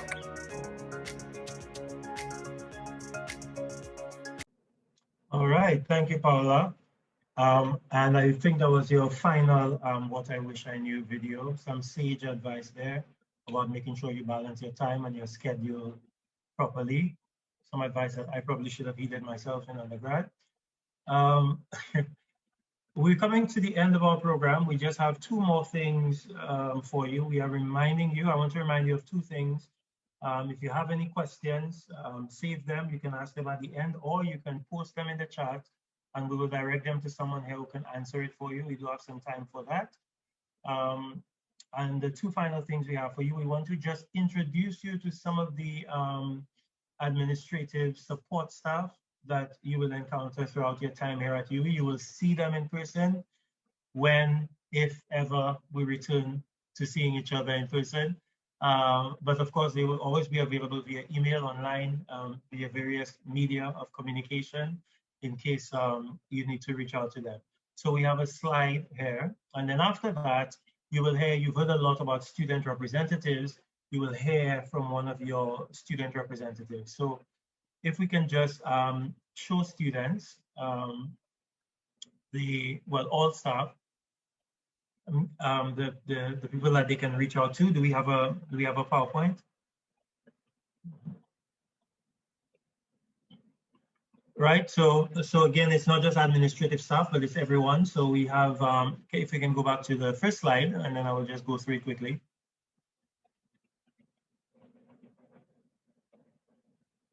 Yes, Cassandra, if you can, we go in here. All right, so we're starting off with the Academic Literacies Program. Of course, you have your lecturer, Tyrone Ali. We already mentioned, and you heard from Dr.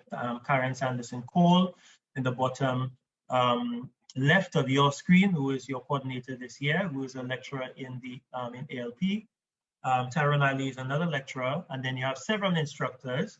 They include Rhoda Barrett, you might know from public media, Janique Dennis, Dr. Keisha Evans-Dixon, Lenore Greaves, Avalon King, Claudette Jessup, and Dr. Amina Ibrahim Ali. So these are the people who will be teaching you your foundation courses, and all of your problems, you can just take them to Dr. Sanderson-Cole. Next, you have an administrative team. Of course, they've been working behind the scenes, making this orientation happen. They're always working. So we have, for all of our postgraduate students, I'm not sure if we have any in the orientation today. If you can go back, right? We have Robert, we have Safi, we have Jamila, Nicolene, Cassandra, of course, who's actually doing this PowerPoint, Ivana, who you can contact directly if you're in linguistics. We have Carice, who's working very, very hard today. And then we have Janelle, who is our administrative assistant, who's kind of the head of the whole administrative operation. And then we have Shinieri, I'm not sure if I'm saying her name correctly, and then Renuka. So somebody can just say the name, Herbert's name there for me, just to make sure I'm saying it correctly. I don't want to mispronounce it. Is that correct? And can I see a nod from one of the lecturers there to make sure I said it correctly? I guess not. So we'll move on to the next slide. Right, so you may not be aware that as part of the department, we have a bureau, which is the Caribbean Interpreting and Translation Bureau. You can get things translated, of course, in French, in Spanish, in Creole as well. I believe in Portuguese as well. So all of the modern languages, as well as some Caribbean languages. And then we have a team there. The coordinator of the program is Linda Logan Selena. And then we have Eric Metrojean, who is also in charge of the postgraduate diploma in interpreting techniques. And then we have the director of the CITB, who is our head and lecturer, senior lecturer in French, Professor Elizabeth Walcott Hackshaw, whom you would have heard from at the very top of this program. And then your full-time French department, your coordinator, who you heard from already, Dr. Sabrina Chinier, Eric Metrosha as well. Mr. Eric Metrosha is a lecturer, and of course, Professor Hackshaw.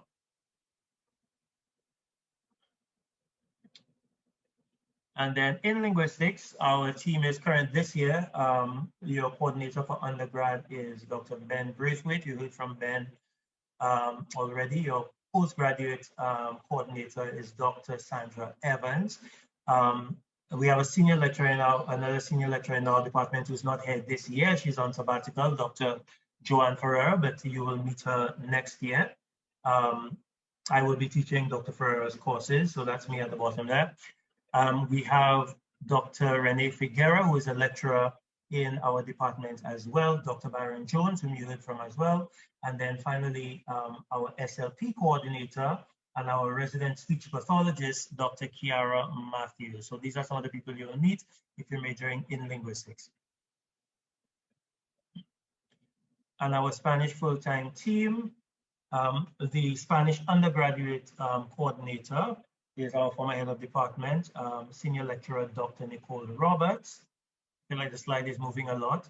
And then you have two other lecturers in your department, Dr. Oscar Bazan. Basically, who teaches Spanish literature mainly, and then Dr. Anne-Marie Pouchet, who teaches Spanish literature as well. I was a major in Spanish and was taught by both of these people, very wonderful. And then you have several instructors in the department. You met one already, you met Paula. You have Romulo as well. Then we have Dr. Adonis Diaz-Fernandez, and then we have Jaime Gordillo, right? So these are the people you will meet if you are majoring in Spanish. And I believe we have one final slide. Oh, that's it? Okay, there's no one else, right? Finally, just to end the program before we get into the question and answer segment, I want to give you one reminder, which is that a link will be posted in the chat with a sort of virtual goodie bag with everything that you will need. So please look out for that link and click it. It's full of wonderful stuff and information that you need as well. So look out for your virtual goodie bag, which is never as good as an actual goodie bag, but it's the best that we can do while social distancing, right? And I would like to introduce for our final presentation today, Jafia De Souza, who is one of your student representatives for the Guild, for DMLL, to just talk to you a little bit about what the Guild and your student representatives can do for you. I was on the Guild, and I know that students do not take advantage of student governance, but it is very useful. Your Guild is a part of your life. For example, if you're in any disciplinary issue, your Guild representative will actually be the one advocating and speaking on your behalf. So make sure you are familiar with who your faculty rep is, who your department rep is, and who your Guild executive is. So to give you a little bit more information on that, I invite Jafia to just give us a short presentation. Okay, thank you very much, Ronald. And hello, everyone. Welcome once again to the most vibrant and the most colorful and dynamic department of the University of the West Indies St. Augustine campus.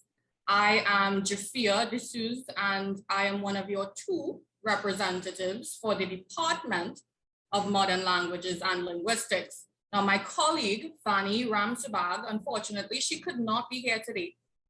So I'll be presenting on our behalf, but you'll definitely be introduced to her during the semester. To begin with, I want to let you know that I remember exactly what it was like to be sitting where you are.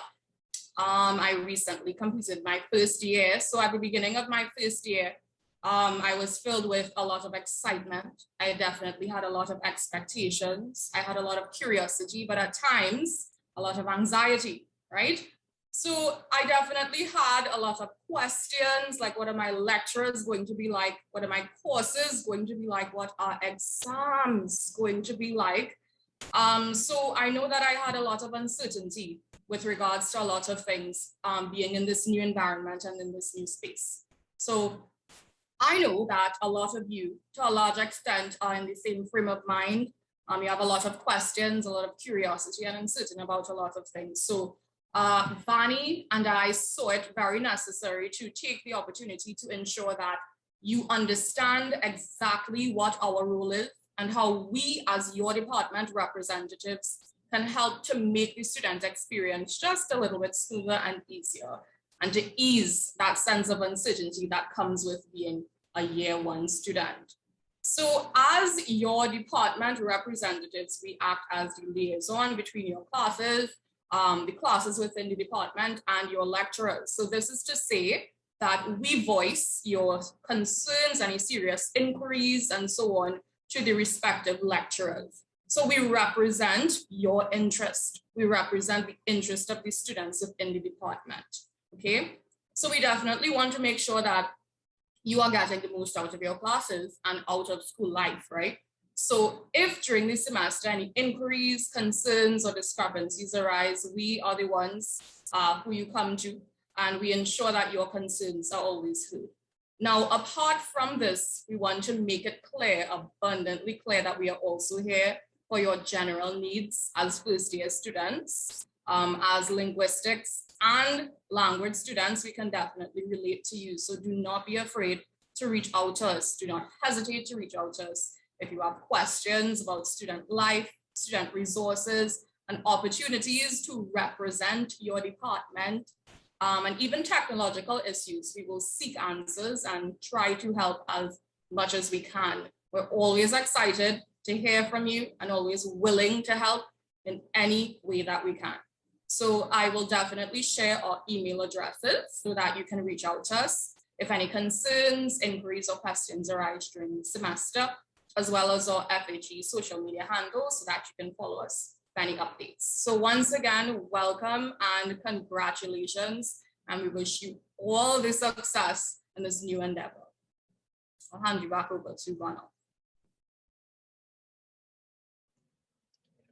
All right, and that brings us basically, thank you very much, Jafia, first of all. And that brings us basically to the end of our formal program, which is everything that we had planned for you. Again, look out for your goodie bag, all right?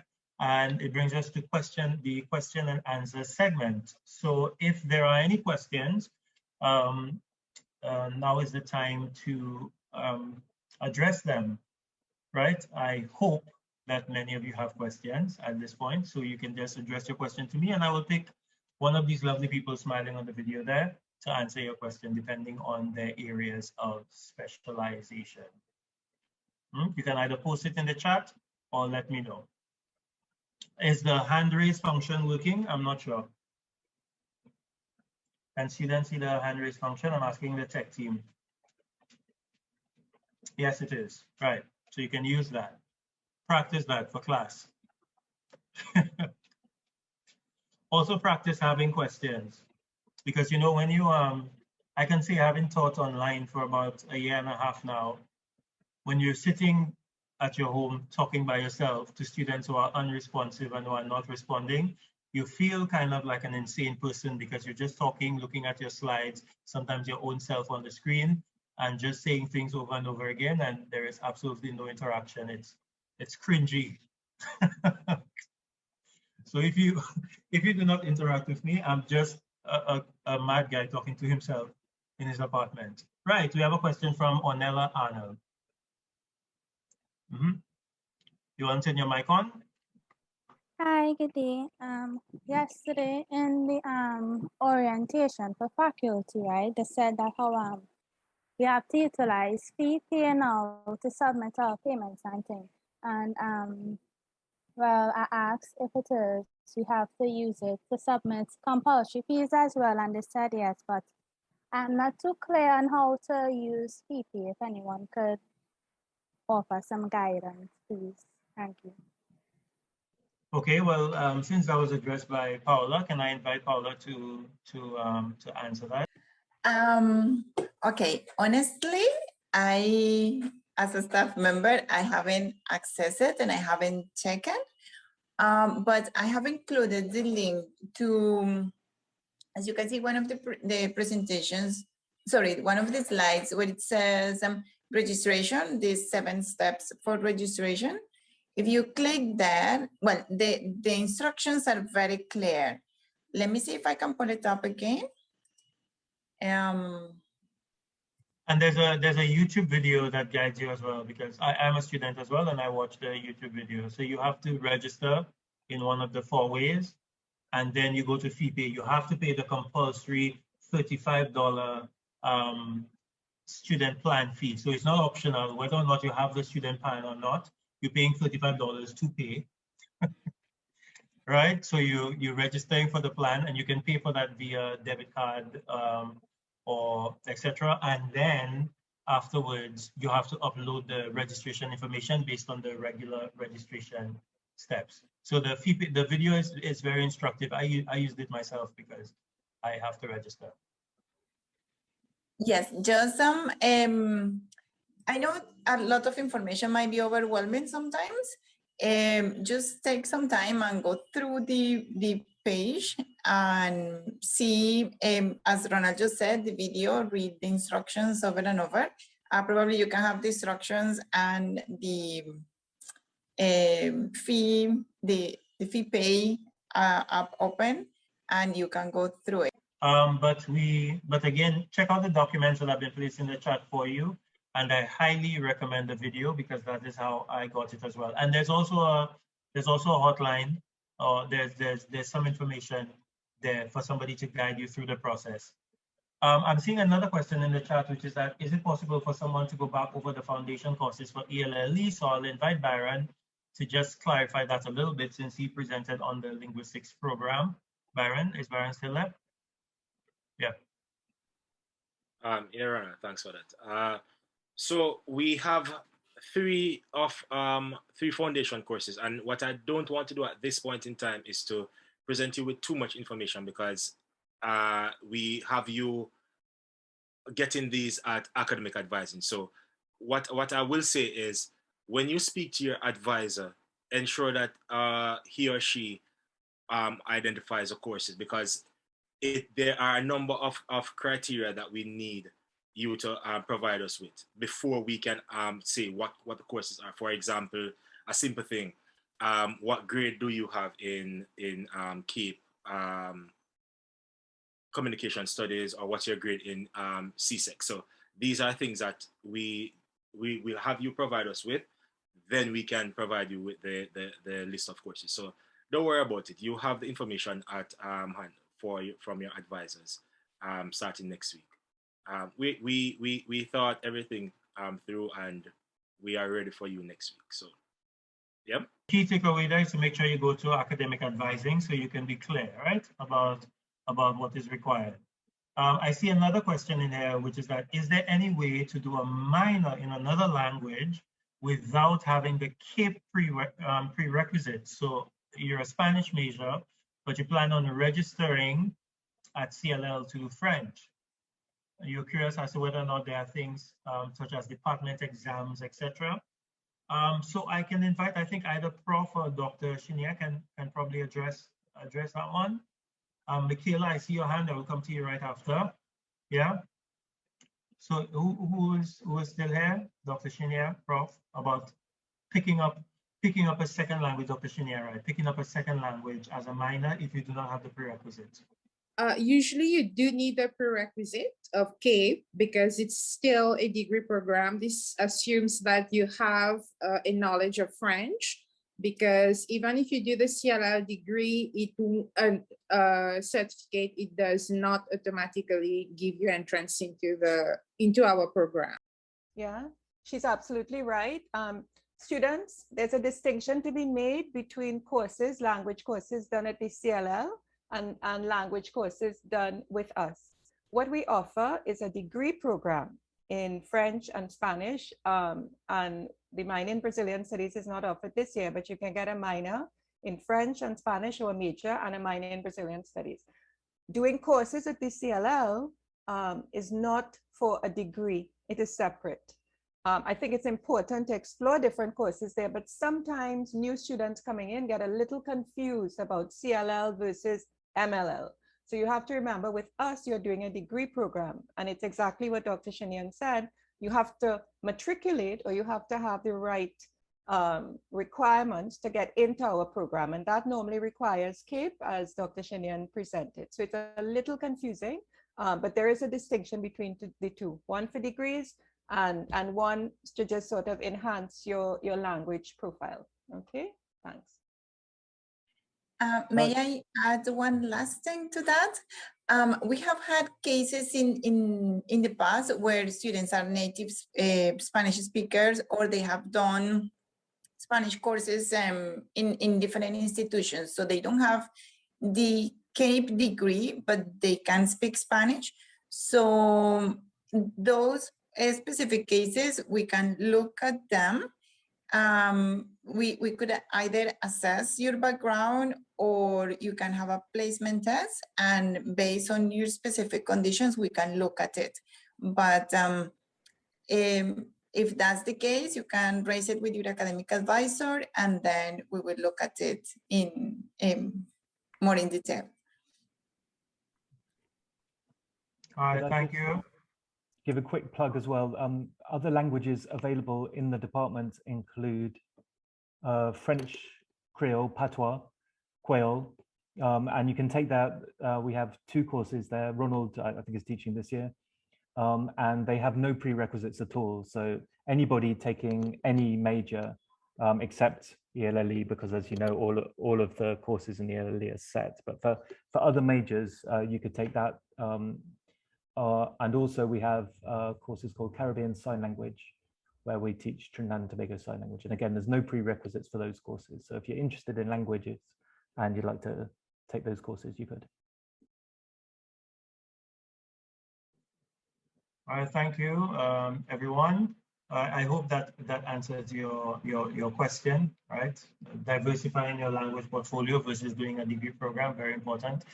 Michaela, I think your hand was raised. I can't see the hand now, so I don't know what the last name is, but Michaela, your question. I think we can probably take about two more questions. We're rising the end of the hour there, right? So Michaela. Along the same lines of a minor, if I wanted to do a minor outside of this faculty, how would I be able to go about doing the courses for that? I think what would happen is you would simply start your prerequisites in that program as well. So for example, if you want to do a accounting minor, you can go outside once your program allows it, because what we have in place are the electives. The electives cater to your minor. So for example, your accounting minor, once you start doing the prerequisites in that section, you would then start doing the follow-up courses, because remember, your minor is over levels 2 and 3. The prerequisites do not usually count towards a course. So for example, our overlapping prerequisites for linguistics, those do not count. Those are the courses that you have to do before you start the 15 credits geared towards your minor. So one of the things that I've often said is, if you are not sure, ask. So if you, depending on what faculty, what section you want to do that minor in, I would say send them an email. Usually you'll drop by the office, but in the virtual space, the website is there. Send a correspondence, and you're supposed to be getting back a timely response. Yeah. Hopefully that helps. Yeah, so make use of the administrative staff and email your lecturers as well. I see a lot happening in the chat in terms of CLL, about 4 or 5 questions, and I just want to clarify again before we wrap up that CLL, what Professor Walker said, which is that CLL is different from DMLL. You're doing a degree program, and to do the degree program here, you do need, I saw a question come up, you do need CSEC or CAPE, so you need the qualifications to get into the degree program. CLL is separate and apart. As a student, anybody can do CLL, in fact, the general public as well. Of course, they will pay more money than you will pay as a student, but you pay less money as a student, and you just register and you get a certificate, and you can do any one of the several languages that are offered at CLL, so that's different. And CLL can be used as an elective, but again, that's separate and apart for the most part from your degree program, right? So you need CAPE or you need CSEC if you want to major in a language here. The level is much higher, right? We're training you to teach at CLL, not just to get the proficiency. So I think we should wrap it up here. I'm going to look at the screen to see if we're getting a nod from the head that this is the moment to wrap it up. If you have any questions, again, feel free to email your administrative staff. Feel free to email your lecturers. Please go to academic advising next week. That is key, right? And don't forget to check out your virtual, not as good, but still something goodie bag, right? So I think we'll say bye-bye here. We can just, I hope to see some of you in class very, very, very soon. Thank you for coming. Thank you for participating. And thank you to all of the lecturers who presented as well.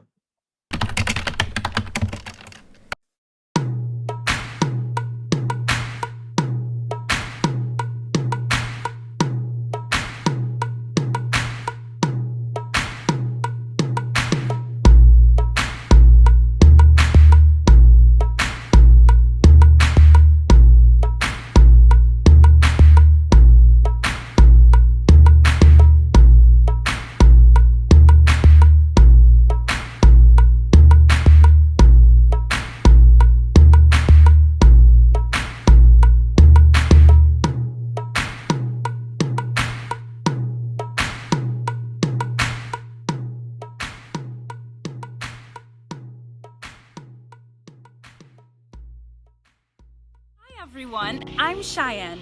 Welcome to the Department of Modern Languages and Linguistics at UWI. Here, you would find lecturers who care about you, have fun, interactive lectures and tutorials, and of course, make lifelong friends, even though it's an online sphere. La cosa más importante, yo creo, que he sacado de todo este proceso de estudiar, de ser estudiante, es muy sencillo, es de disfrutar y respetar el proceso. Bonjour, bienvenue au département des langues modernes et des linguistiques de l'Université des Indes occidentales. Amusez-vous bien, profitez-en. Hola y bienvenido al departamento de lenguas modernas y lingüística. Within the DMLL community, I would advise you to step out of your comfort zone, keep an open mind, and take advantage of the many opportunities offered to make your journey fun and memorable. I know this is a new journey for all of you, so I urge you to hold on to your goals as you navigate this challenging but rewarding path. Hola, mi nombre es Joel y les doy la bienvenida al Departamento de Lenguas Modernas y Lingüísticas. Esperamos que disfruten mucho de su experiencia y les deseamos un buen futuro y muchos éxitos en sus estudios. I hope you look at every challenge as an opportunity to learn and grow. Godspeed. Hi, welcome to the Department of Modern Languages and Linguistics. I hope you enjoy your next few years here. Hola a todos y bienvenidos al mejor departamento de la Universidad de las Indias Occidentales, Lenguas Modernas y Lingüística.